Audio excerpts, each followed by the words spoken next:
Ladies and gentlemen, this meeting is being held because we recognize that the Barbados Renewable Energy Association is a very important stakeholder, and more so because the renewable energy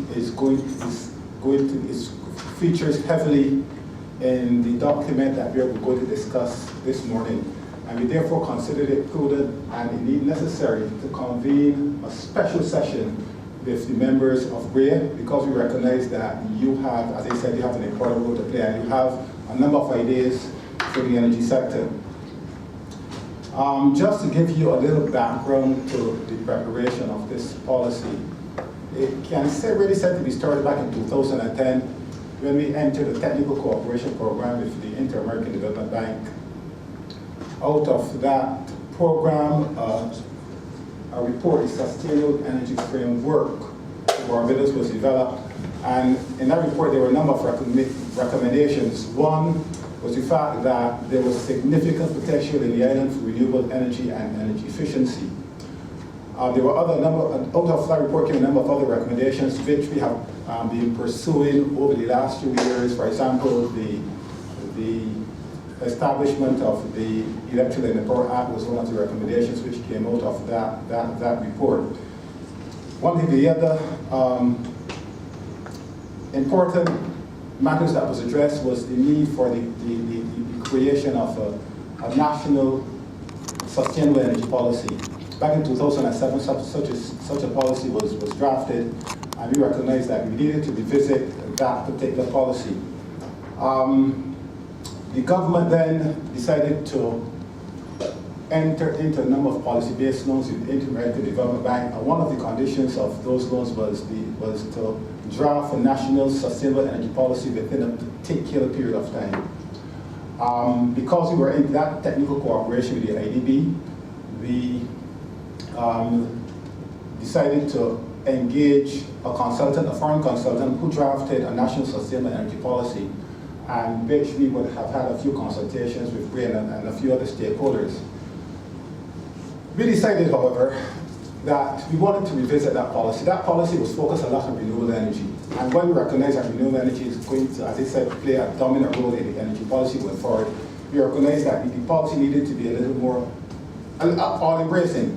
And we decided, look, let us use the homegrown talent we have in Barbados to develop this policy. We therefore decided to engage Dr. David Innes, who several years ago was a technical officer in the Division of Energy. He also worked with the Fair Trading Commission, and we recognized that he had the skills. He was exposed to both renewable energy and energy efficiency in the division. He was also exposed to petroleum-based energy, and we felt that here is someone who not only has the academic skills, but who would have worked in the energy division in terms of implementation, and therefore was able to bring his skills to develop this policy. And out of that initiative, we have the policy that is before us. He has been working closely with our research unit. Our focal point on this policy is Mr. Brian Haynes, and together they have put together a document which I think is quite on grace, and I think is going to really set the framework for the implementation of a number of policy initiatives as we seek that aspirational goal of 100% renewable energy. Now, if you look at the policy document, you'll see it is crafted in a way that it focuses on issues, it then speaks to overall objectives, it then speaks of specific objectives for the various elements in the energy sector. And then it identifies a number of policy measures that can be taken. It also addresses the targets in terms of renewable, in terms of solar energy, in terms of natural gas, and so on and so forth. So the session this morning is to enable you to provide feedback, to have a robust discussion, because at the end of this session, we do not propose to have any more town hall meetings. We had a town hall meeting already in terms of the interim draft policy. The next meeting will be meeting with the National Energy Task Force, and then we'll be looking to submit the policy document to the Minister for his input, And then we are going to go to Cabinet with this policy, and we expect to have this process completed by the end of August, so that in early September, we will have a document that we can put out there to the public. I really appreciate the feedback that BREA has provided to us so far, and I welcome further feedback this morning.